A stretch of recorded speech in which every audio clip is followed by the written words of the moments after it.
Okay, here we go. We're live. Today's another day. All you kids out there that are doing learning away from school, and all you teachers out there that are trying to teach school without being in school, we feel for you. We decided to have a show, and I'm a lucky guy. I called up some of my author buddies, and I asked them if they wanted to come on. So today we have Floyd Cooper, a fabulous illustrator, a wonderful speaker who's been to thousands of schools. I think one of the great things today is that everyone you see on this show today has been to thousands of schools, not hundreds, thousands. So we got Floyd Cooper, there's Floyd right there. Then we have Brod Bagert, a poet from New Orleans, a performance poet from New Orleans. Is Brody going to be there on the screen? And then we have Carmen Deedy, a wonderful author who I saw speak maybe 20 years ago. And she was such a fabulous speaker. I left the auditorium saying, wow, I'm a terrible speaker. I gotta learn my craft. So I can honestly say after I saw Carmen Deedy speak one day, I said to myself, I gotta learn my craft. I gotta learn how to speak to an audience. So there's three wonderful, a poet, a wonderful illustrator, and another author, and me. My name is Jerry Pallotta. You might know me from the Who Would Win series. But today we're going to kick off the show with Floyd Cooper. So I'll ask you a couple questions, Floyd. Where are you from? Where are you from right now? Where are you sitting? We are in Easton, Pennsylvania, Forks Township, just north of I'm Easton. up here in Boston, Massachusetts. Wow. How far am I from Boston? What's that? You said, how far am I from Boston? No. I'm from Boston, Massachusetts. I just want to say what wonderful technology. You're in Philly. I'm in Boston. Absolutely. Hey, Brody, where are you? I'm at a country place in Mississippi up in the hills, but I live in New Orleans. But right now I'm in the hills in Mississippi. And Carmen, where are you today sitting? Where are you sitting? I am in my home in Stone Mountain, Georgia, just outside Atlanta. Very good. Okay, so today Floyd's going to go first. Floyd, tell us about yourself. Well, I'll tell you about myself by sharing an embarrassing secret. I have an embarrassing secret, but I feel I'm amongst my friends, so I can share this with you. You may not know this. I collect erasers. I collect erasers. Now, everyone knew that I used erasers to work with, but you didn't know I'd started an extensive eraser collection, and they're taking over the house. They're everywhere. They're all over the place. I don't know if you can see them behind me. I have all kinds. I have ink erasers. I have pink erasers. I have erasers with little brooms on them, so you can sweep the kitchen. I have the ear eraser that I found in the airport. They found Van Gogh's ear in the airport. Who would have thought it? I also have erasers that are electric. Electric, that's right. An electric eraser, boys and girls. And it is pretty cool. It runs on 2 AAA batteries, has a switch and an eraser. Is that cool or is that lazy? I think we're getting lazy. I don't know. My wife, Velma, has a teacup with a switch on it. You click the switch and it stirs your tea. I didn't know. I thought, wow, that's pretty cool. I guess stirring your tea can wear you out before lunch. Who knew? Well, nonetheless, none of those erasers are my favorite. I have a favorite eraser. Of all the erasers that I have a favorite eraser. My friends, my favorite eraser are the stretchy erasers. Whoa, you have to be careful.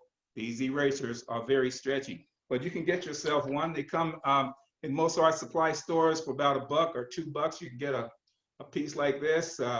That piece is about a quarter. That piece is about a nickel. So it's like sausage. You know, bring your piggy bank.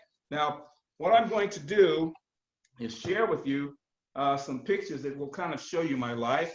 It's not a lot. It started in a little town in Tulsa, Oklahoma. And I like to draw, and I drew all over my folks' house when I was 3.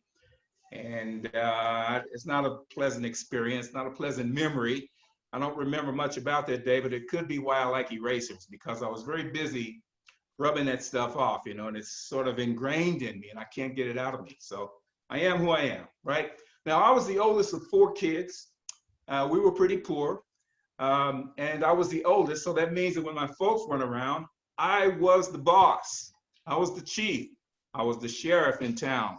If you look at this picture, you can tell which one is me. Yes, you're right, the kid with the star. And I walked around with my jacket pulled back all day just to let everybody know, hey, the sheriff is here, you better straighten up. I was also in charge of the family pet. Now, we had this little dog named Billy. I miss Billy. Billy was special. Billy was like no other dog. I don't know why my folks named him Billy, but man, that was a cool dog. It was a cool dog, little puppy Billy. He would fetch. Now, I know what you're thinking. I know what you're thinking. Please don't tell Billy he's a goat. He doesn't want to hear that. He will fetch, he will roll over. He even tried to bark once, but nonetheless, Billy's not with us anymore. I'll try to replace Billy at some point. My first book was a little golden book, and I'll show that in just a minute here. But when I was 7 years old, for my birthday, someone gives me the coolest, most awesomest gift in the world. It was a little tray of watercolors with a scraggly brush. And I went out and started painting stuff. I painted this, I painted that. And when I was 9 years old, I painted a picture of my great-grandparents' house, and my teachers noticed my work. And they began to say good things in my ear. What happens when your teacher says good things in your ear? It makes you feel good, right? Well, the more they said, the more I drew. And I drew and drew and drew myself right out of the ghetto into college. That's how I got out of the projects and into college. My son here didn't know that. He's his first time hearing this story. He's looking at me differently now. Yes, yes, I lived in the projects, Kai. Okay, now I went on to college and graduated and went to work for a little mom and pop greeting card company. I don't know if you've ever heard of Hallmark. Hallmark. What about Walmart? Walmart? Okay, Walmart. Close enough. And this is what my work looks like now. This is the way I put it up on the walls after I've erased everything. These pictures were all erased with the stretchy eraser. And I put it all up on the wall so that I can see everything that I'm erasing and working on as I go, so that I don't get too confused, because you don't want page 14 on page 3. And you definitely don't want page 32 on page 1. So it's good to keep it all straightened out, although it looks like quite a mess there. But believe me, everything is in order. And these are some of my books. Probably too much. Holy cow. Should I stop now? Should I stop? Is that enough? Please, maybe one more. Can I do one more? No, One more turkey dinner, please. More. Oh, all right. Well, my latest book that no one's seen yet, I will unveil today. This is the uncovering, or the unveiling, or whatever they call it when they unveil the cover. I never understood that little exercise, but I'm going to do it here for you now. This is a book that I just finished, hot off the presses, about a young man who flew across the country, the first man to fly across the United States whose skin was brown. And he did it in a little raggedy makeshift plane and got across, and it's a true story, called James Herman Banning, and it's called Sprouting Wings. And you'll love this story if you like flying and planes and all sorts of cool things like that. You can see me on Daniel Tiger, an episode of Daniel Tiger, the one where Daniel doesn't want to be alone. And tonight, Dolly Parton, sorry, Jerry, Dolly Parton's kicking off her Dolly's bedtime story time, and you can catch me on April 23rd. She'll be reading Max and the Tagalong Moon.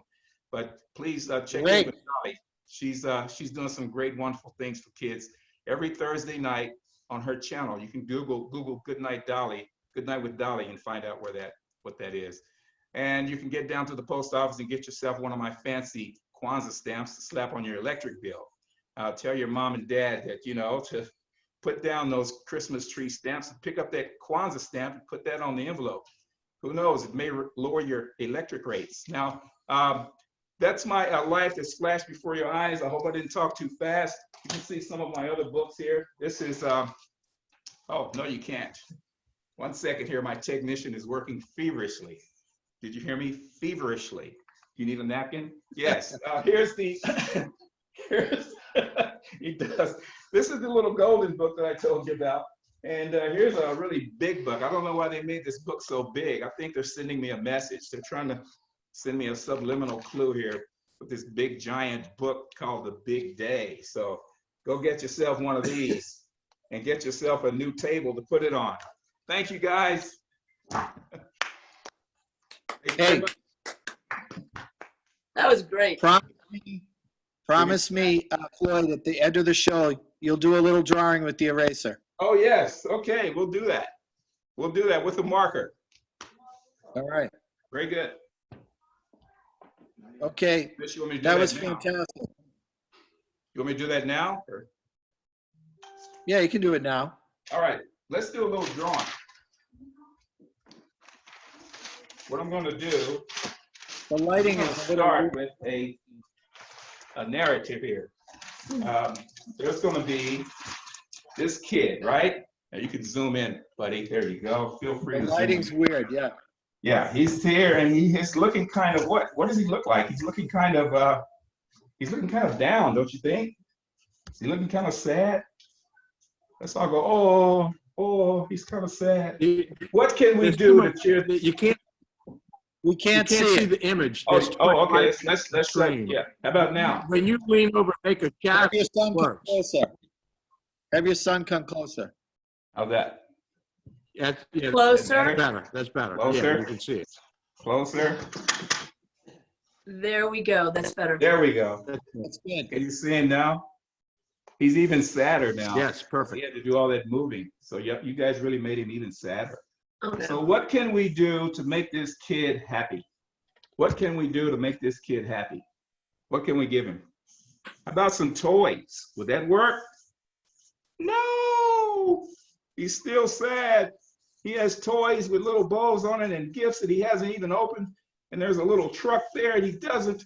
It's not working. What else can we give him? A pet? How about a pet? Yes, we'll give him a goldfish. Will that work? He's holding a little goldfish.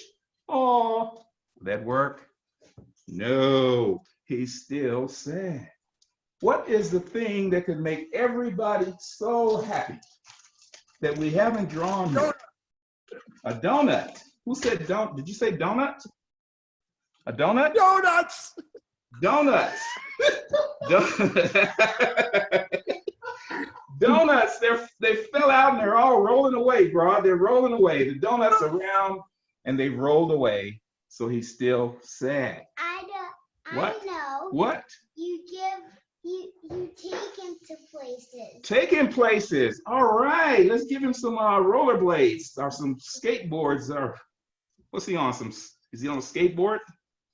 He's wearing skates on a skateboard. Wow, that's a feat. Will that work? He's going fast. Is it working? Yeah. He's still sad. You know what we can do? Let's do Give him a this. smile. And we'll do this. And we'll do this. And he has, what is this? He has a happy friend. I think that may do it because guess what? He's starting to smile. Is it working? Is a happy friend what it is? Is that what makes us happy? Whenever you're feeling sad, go find yourself a happy friend. It'll rub off and you'll be happy too. Thank you guys. I'm gonna write. Oh, Nico wants to write a little drawing for you real quick. He came all this way for nothing. Go right ahead, Nico. Okay, what is that, Nico? All right. Very good. Nico has made a potato on a stick. All right, let's hear it from Nico, everybody. Thank you. Good job. Thanks a lot, guys. Take care. Whew. Oh, he's still going. You guys can cut whenever you feel like it. All right, Brody, Oh. you're up. Wait a minute, look at that. That is good. I didn't know Nico could draw that. Whoa, you've been holding it back, buddy. I got a place. I'm putting this kid to work. We're going to the Looks like studio. Steve. Look at that. That is, look at that. This kid has highlights in the eye. Whoa, is that a flapjack? What is that? Oh, okay. All right. Let's stand aside and let everybody see it. Stand to the side just a little bit. See? Look at that. Wow. Wow. How old are you, Nico? How old are you? 4. He's 4. 4 years old. All right, guys. Thank you very much. Thank you. Thank you. Good job, Nico. Well, Potato with hand and arm and leg. Oh, that was excellent. That was excellent, man. Yeah. You're ready, buddy. Uh-huh. That, yes, I like that. He's looking at that. Yes, He's you made him looking look at right the at it. potato in his hand. How did you do that? It's just know. amazing. Okay, Brod, off you go. Thank you. so, Thank you. Yeah, that was fantastic. yeah, Good job, buddy. good to see you, Floyd. So, Yes, man. so Floyd is clearly a visual person. He, Visual, you know, that's right. I'm always amazed to watch him take a piece of chalk or a piece of charcoal and make things happen. You know, I'm quintessentially the opposite of that. If I close my eyes, I see black. There's nothing there. My whole world is smell and sound, and it's the sound of language. So, when I write, I'm writing You're a sound. broad. I don't think about And write writing. my daddy's name. Now, because I write the other people see things, but I don't. In any event, I thought I'd start with an eraser because Floyd mentioned erasers. So this is a poem. I took my first 4 books from Boyd's Mills Press and rolled them all, actually my first 5 books, and rolled them all into one book. And this is the eraser. So there's a central metaphor in this poem. It's the eraser. It's a concrete object, but it's a child speaking, and it's not a happy poem, but it's thoughtful. The eraser. I made a lot of mistakes today. 12 minus 5 does not equal 8. Carrot does not start with a K. And I hate you. Get away from me. Was not a nice thing to say. I erased the 8 and wrote 7. I erased the K and wrote C. But nothing can erase the tears you cried because of me. So I wrote this little poem to find a way to say, I'm sorry. Please forgive me for hurting you today. So I got to take a bow. You clock from the pavilion.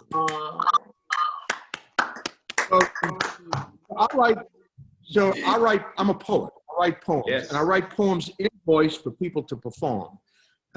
Lots of poets write almost exclusively in their own voice, which is a perfectly appropriate thing to do. I've written maybe 1,000 poems in my own voice, and I frankly got tired of hearing myself. So I write poems in other people's voices. When I write for children, I write poems in the voice of children. So let's see, with the Booger Love is a favorite, but I'm not going to do that. Let's see, I'll do Giant Children. Psst, listen very closely. There's something you should know. It's all about a giant school where giant children go. Pages turn at giant speed as giant children learn to read.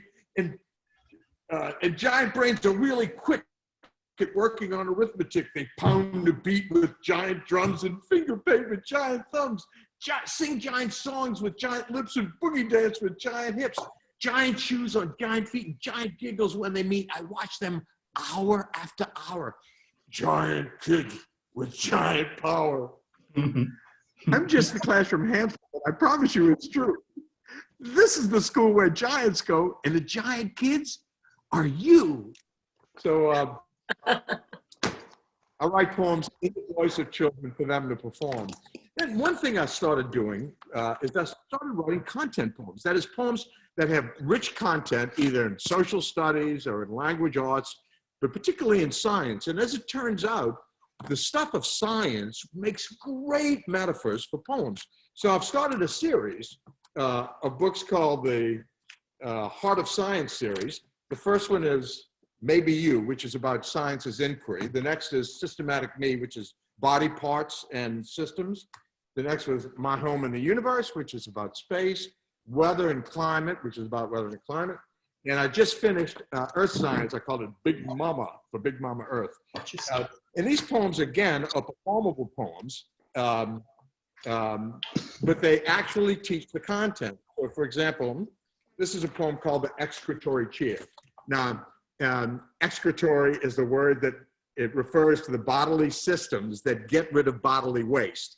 And the principal bodily waste are carbon dioxide in your breath from your breathing, sweat and salt and a little lactic acid in your sweat, uric acid in urine, and feces, which is actually part of the digestive system. So I wrote a poem called The Excretory Chair. The excretory chair. Stinky breath, stinky sweat, stinky yellow pee, stinky stuff inside of you, stinky stuff in me. Everybody ready? Everybody, the excretory system. That's how we get it out. Stinky breath, stinky sweat, stinky yellow pee, stinky stuff inside of you. So the idea is to entertain children, but this really teaches the excretory system. I mean, you can learn the excretory. My youngest grandson is now 5. When he was 3, in the space book, I did some stuff with black holes. And by the time he was 4, he knew all the vocabulary of black holes and used it as simply and with confidence, in the same way he might say bicycle or automobile or PlayStation or whatever. You know, just it was not complex, not advanced, not effete knowledge. It was just fun for him. Some of the poems are a lot more serious. So in Made to You, the idea is to encourage you young scientists to believe in yourselves and to think in terms of making a contribution to your generation. So this is a poem called Knowledge in Motion. To get this poem, you have to understand, probably the 2 greatest scientists and mathematicians of all time were Sir Isaac Newton, who was in the 1600s, and basically the theory of gravity and how it works by the inverse square relationship was his work. And then Einstein, 300 years later. So knowledge in motion. Isaac Newton declared the magnificent motion that 3 basic laws govern objects in motion. This giant idea was the ultimate thing, and for almost 3 centuries, Newton was king. Then Einstein declared it's important to know that these laws only work when the motion is slow.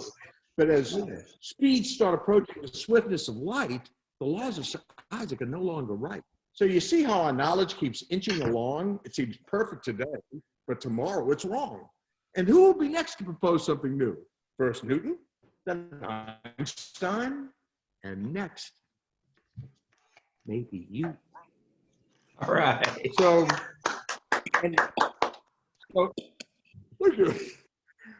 as a performer, Carmen will understand this. Carmen is one of the great performers of our generation. And as a performer, you really need audience feedback, you know, without it. So in any event, so 18 days ago, my wife and I went to our place out in the country and locked the gate behind us, and we've been in quarantine since then. And I feel really detached. And the way that I make myself not lonely is by writing poems. It's the reason I write poems, because it's really hard for me to communicate with people in a way where I can really just be me, but I can do it in a poem. And so I started writing coronavirus poems, and I've been doing 1 a day and putting them up on my Facebook for free. If you go to my website, brodbagert.com, there's a thing on the menu, there's a Corona poems, and it'll bring you to a page where you can see all of them. There's 6 posted right now. The 7th one will be posted tomorrow, and there'll be 1 a day every weekday until there are 30 of them. And I've only written 7, but I'm right now writing 7 and 8. So here's the first one. Actually, no, that's not. Yeah, actually, okay, we'll do this one. This was, I think, the one that either went up today or it's going up tomorrow. Is this the one about No, this is already up. Dear Corona, the human race? Is this the one about the human what? race? You mentioned the human race, not that yet, one? No. All right. I'm not sure. Dear coronavirus, do you sometimes miss your mother when you're out there in the room? Do you ever get so lonely that you want to go back home? Do you really have to work so hard at making people sad? Do you think it's good to make them sick, or do you think it's bad? Please, coronavirus, please, for goodness sake, don't you think it's time for you to take a little break? Do you have to mess up everything? Do you have to be so naughty? Tomorrow is my birthday. I was going to have a party. Now, the funny thing about that is party and naughty in my vernacular, in my New Orleans quasi-Brooklyn accent, is a perfect rhyme. But I got a text from a friend of mine, from Dr. Julie from Missouri, and she said, party and naughty don't rhyme, you know. But for me, there's no R in party, you know. But that's one of the challenges of writing oral language. Let's see, one of my other favorites in this. Let's do the first one. Dear coronavirus. Rating month. Yes, my corona diploma. The world could be a germy place. We wash our hands, we wash our face. Soapy water feels so nice. We're singing happy birthday twice. And yes, we know just what to do because you love me and I love you. So when we talk and when we play, we stand at least 6 feet away. The world could be a germy place. We wash our hands, we wash our face. Soapy water feels so nice. We're singing happy birthday twice. We're very smart. We're very tough. So hear us shout, enough's enough. Corona, you are such a pain. We're gonna wash you down the drain. The world can be a germy place. We wash our hands, we wash our face. Soapy water feels so nice. We're singing happy birthday twice. So again, it's instructional. The idea is for it to be empowering, a little bit fun. And it's in language that rhymes and sings and has rhythm, and it's my favorite thing in the world to do. So here's about the ultimate statement that I can make about what it feels like for me to do my work. I can't tell you how happy I am to have these new poems that I'm making and to know that people out there are getting them. By the way, you can get these for free. You go to brodbagert.com, select Corona poems, download them, put them on your website, give them away, use them with your children, do whatever you want. If you want to publish them commercially, I'll give you a free license. The idea is to get the poems out there. But this is the most deeply satisfying, meaningful thing that I can do. And it makes me really happy, even though there's a lot of sad stuff going on. But that's what it is to be. All right, Brod. Brody, thank you very much. That was wonderful. All right. All right, Carmen. Bravo. All right, Carmen, you're up. Well, you know, I just love that Floyd is drawing and Brad is writing poetry, and I am neither a visual artist nor a poet, but I have such respect for both, as you do when you don't do something. But maybe children, you're noticing that what we're doing as artists during this time when we're stuck home, just like you are, is we're doing what we do, even though we don't have you to share it with the normal way, like in a school visit. Even if the computer is off or the phone or there's no Zoom, you know what we're doing? We're writing, we're drawing, we're talking stories out loud to ourselves. That's Right. what artists do. And there are a lot of you out there who are artists. So I'm going to tell you just a couple quick things about me, and I'll be quick about it because blessed are the brief. So this is my new book called Rita and Ralph's Rotten Day. I love the back cover. It says, have you ever been really mad at your best friend? Most of us have been. Well, I'm not going to tell you much about the story other than it's about falling out with your best friend and figuring out how to get back to them again by going up the hill and down the hill and up the hill and down the hill. So how does a book become a book? Well, before it was this, I want to show you something. It was this. See those loose leaves? Doesn't even have a spine. These are called F and G's. Folded and gathered sheets. And that's when you first see your book kind of looking like a book, but not quite. Because you know now how it looks at the end. So let's go back one more step. This is the F and G with the pictures and the text dropped into place. Before that, as the author, before the illustrator can draw anything, I have to write it down. You see this thing? This is this story, this little tiny book. It's a picture book. Wow. There may be 30 drafts, maybe even as many as 40 drafts of this picture book. A picture book, children. This is not J.K. Rowling's, you know, one of her beautiful tomes. This is a picture book. And teachers, I hope that the children are paying attention to this. And, you know, and when you get to class, remind them, because I bet that Brod writes and rewrites his poetry. And Floyd, I will bet dollars to donuts that you draw things and then you draw them again and change them and you like them better another way? Absolutely. Pipe in, boys. Wait. Wait, Yeah.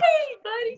I I guess what we're telling you with rewrite my that is, poems 40 or 50 times. yes, writers and artists and poets and musicians and baseball players and physicians, nurses, everyone that works starts at the very beginning knowing nothing. And because we love it, we do it again and again and again until it becomes second nature, until it becomes what we would do if we couldn't do anything else, we would do that. What we would do even in a quarantine. Go figure. Yeah. So I have another book I just turned in a couple of years ago. See all that? Lots of drafts. It's called The Children's Moon. Not going to tell you too much about that either, but it's how the moon ends up in the sky on a clear blue day. The illustrator is Jim LaMarche, and I cannot show you these. I want to. This is called a dummy book. I think I can sort of just show you because it only has the cover. This is a different incarnation. This is even further back. This is when your story is done and the illustrator starts to put the illustrations down and they send it in so that it can be approved by an art director. Don't get bored. Got one more. So, while I was stuck in the house, remember I said we were all doing our work, writing and drawing and singing and quoting poetry to ourselves in the shower? I finished a story last week. It's called Wombat Said Come In. And it came from a time not that long ago when in Australia there were some wildfires. And I read something in the newspaper. See, we get ideas everywhere, by the way, you guys. Ideas are everywhere you look. Well, I read this thing in the newspaper about wombats. You can look those up, by the way. These wonderful, chubby, stout, furry little Australian creatures have very broad, very big burrows, tunnels under the ground. And when the fire happened, guess what? A lot of animals went and hid in Wombat's burrow. That may not be that amazing. I think what's kind of surprising is that Wombat let them. So in this story, each animal comes along for, he needs to come in and he has a reason. And Wombat says, come in. Wombat says, come in. Leave, I have to look because it's that new. I don't know it yet. Leave smoke and din and howling wind. Come in, my friend, come in. Until about the 6th or 7th animal. And he can't wait for them to just go. And the fire is over and the story ends when the smoke is cleared, the ground is cool, and Wombat says, go home, my friends, go home. It's time for me to be alone. It's time for you to go and roam. Go home, get out, go home. And don't we all just feel like that right now? We would love to get out, and we will soon enough.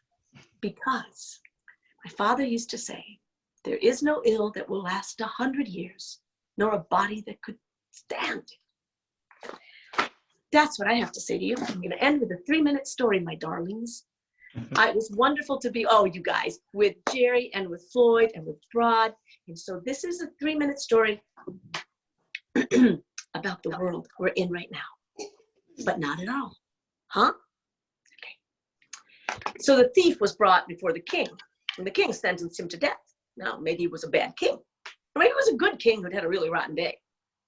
But in any event, when that thief saw the gig was up, he flung himself at the king's feet and he pleaded with him, oh, your majesty, if you will give me 1 year of life, you know that horse I tried to steal, Samson? I will teach him to talk. People started to laugh in the throne room. There was murmuring, tittering, except for the king. The king was watching this thief and he was very silent and he was wondering. Now, the king wasn't a silly man. He knew you couldn't force to talk, children. He wondered. And because it was the king and he could show this kind of largesse, he said, all right, I'll tell you what. I'm going to give you 1 year. 1 year for you to teach Samson to talk. If in 1 year that horse cannot talk, you will go to the scaffold. But if Samson opens his mouth and speaks to me, you can climb on his back and ride him out of this kingdom a free man. Guards. And so the guards took the thief off to the stables with him, and to the stables they went. And on the way there, don't you just know, one of the guards couldn't stand it. He leaned in, and he said, what are you, an idiot? You're never going to teach that horse to talk. The thief looked up and he said, a year's a really long time, my friend. I could die. The king could die. The horse could die. The horse could talk. The world is full of wonders. See ya. And to you guys. Very good. I want to say something. Uh-oh. Carmen began her talk with saying that she's not a poet. I mean, you just heard one of the most consummate poets of our generation in Carmen Deedy. It's just amazing. Meet my brother. Meet my brother.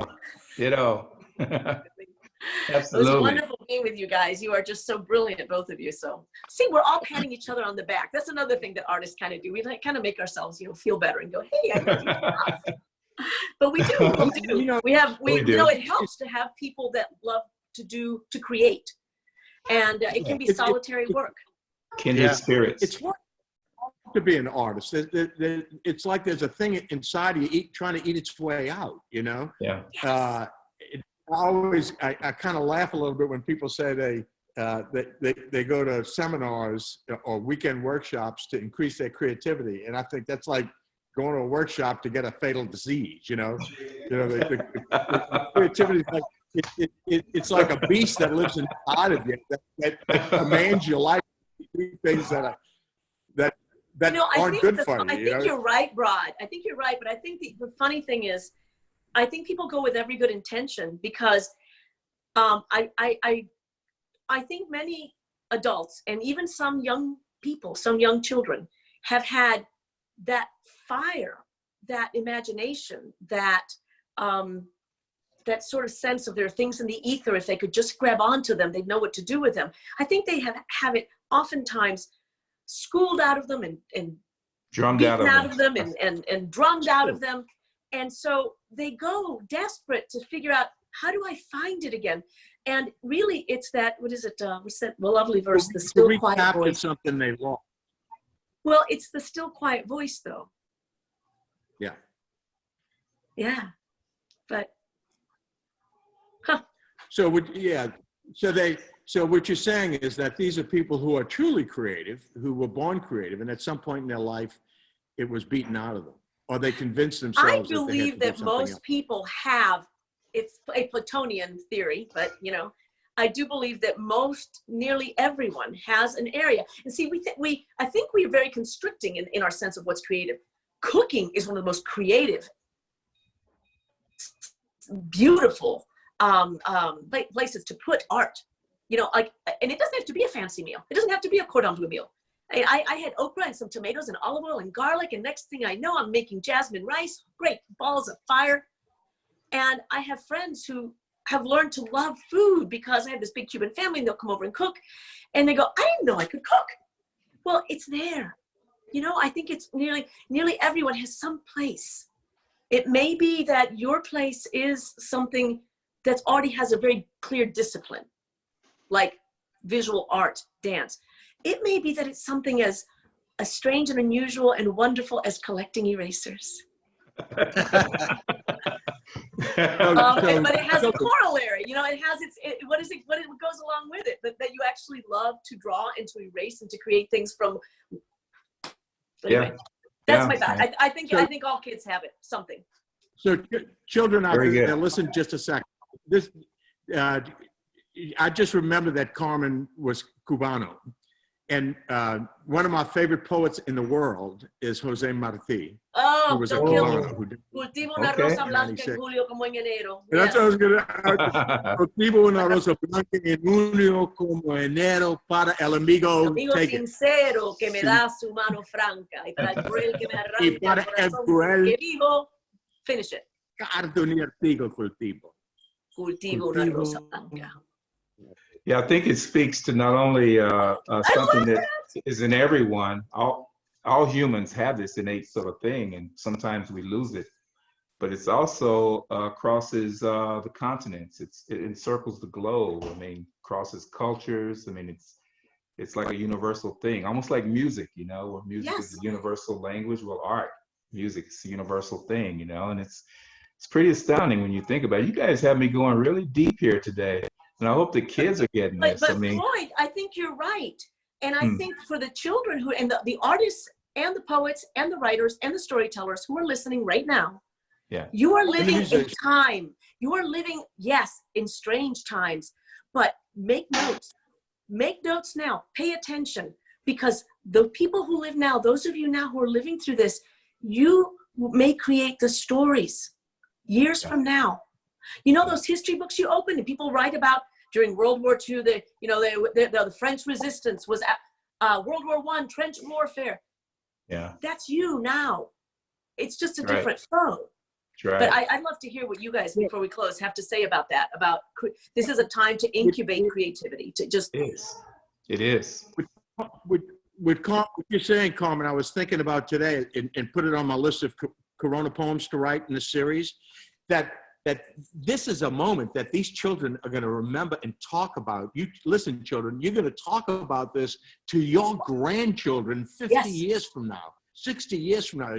And you're going to tell them stories about, and this painful, difficult time is going to become one of the most cherished memories and experiences you've ever had. That's the way life is. And that's what artists do. They take all of the important things that happen in our lives, some of them fun, some painful, and they package them in a way where we can communicate with each other and share thoughts and feelings. It's a real powerful way to live your life. And if you are an artist, if you have that inside of you, never, ever let it go. You may not be able to do it full time as a job, but never stop.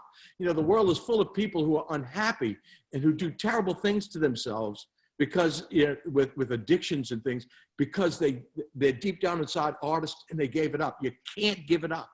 You got to let the creativity flow, and you got to take experiences like this. What's that? I didn't mean to interrupt, but no, I'm sorry. I said art can save your life. Art's a lifesaver. Yeah. Floyd, you're going to say something, but Brod, you made me think of something. My husband, who's a wonderful musician, one of my favorite things he's ever said to me about creativity, we were talking once, and he said, artists take the outside in other words, what we're living right now, percolate, and then we take the inside out. And our job is to interpret for the world. Yeah. And it isn't always easy. And sometimes children, believe it, we love our jobs, but it isn't always easy. And sometimes it's excruciating. Because for us to create art, we have to deal with truth. Yes. Right, guys? Yes, And absolutely. Floyd? Yeah. Well, that truth is an individual thing. Each kid out there, you have your own voice, your own way of drawing, your own way of whatever. You may watch TV upside down. I mean, that's you. It's special. If you look at the books behind Carmen Deedy there, you see all those books? Those are really voices. They're all different voices. And your voice can be just as important. And you have to remember that. Your voice is special, and hang on to it, because every one of those voices are different, just like yours. And you can join that whole community of books and voices and creating things, because you're just as good as everyone else. Just remember that, all right? And remember, 30 to 40 be drafts. kind to That's the art. cranky Nana throwing that in there. Every one of us, there is inspiration and there's craft. And craft means you do it again and again and again, and you rip it up and you do it again, and you tear it up and you do it again, and you hate it and you do it again. Yeah. And then one day you go, Yeah. oh, there you are. There you go. There you go. Hey, I can say this. So there's I can say this. All my years of visiting schools and going to conferences, one of the real joys is meeting you people. Meeting Brod, meeting Floyd, getting to know Floyd, get to know Brod, get to know Carmen. And when you first start writing books, you think you're competing with everyone. But then after a while, you realize they're totally different, and they're totally creative, and they're so interesting Community. and fun to be with and to talk to and to learn from. I can really say that. People ask me about my life, and I say, I have had the richest life. You would not believe the people I meet. Meeting like Carmen Deedy, meeting Brod Bagert, meeting Floyd Cooper. Yep. I'm the luckiest guy on earth. And you know what else is interesting? I don't know if you guys thought of this, Brody. People say to me, are you doing okay being sequestered in your condo in Boston? Are you sure you're okay? They call me, they go, are you being all right? And I thought about it. When you and I, when us four have been out on the road the last 30 years visiting schools, we were alone in those hotel rooms for thousands of nights, Yes. weren't we? Yeah. We've already Right. done You're so exhausted, you don't do anything. You got to And go home and go children, to it's not sleep and get up glamorous. to the hotel. We've already done this. We've already been alone in Be careful hotels what for you long wish periods for. of time, and Oh, most yeah. of us used it to be creative and write books. And And many to a night think- I was writing a book lying in bed on my iPhone, on my BlackBerry, on my pad, or or I was The thinking of what I untold could do. story. Yeah, The I was untold hoping like a story. month would- from now, I could say this to the kids out Jerry- there, would- teachers. A month from now, I hope you all look back and say, I did this and this and this and this. I didn't complain. I didn't whine about it. I tried to do something really constructive, creative, fun, or either by writing or painting or writing poetry or whatever. That's what I hope. We all look back and say, we use this time constructively. Good. One You don't thing- have any last Jerry- words, Jerry- Brod? You've been trying to say something.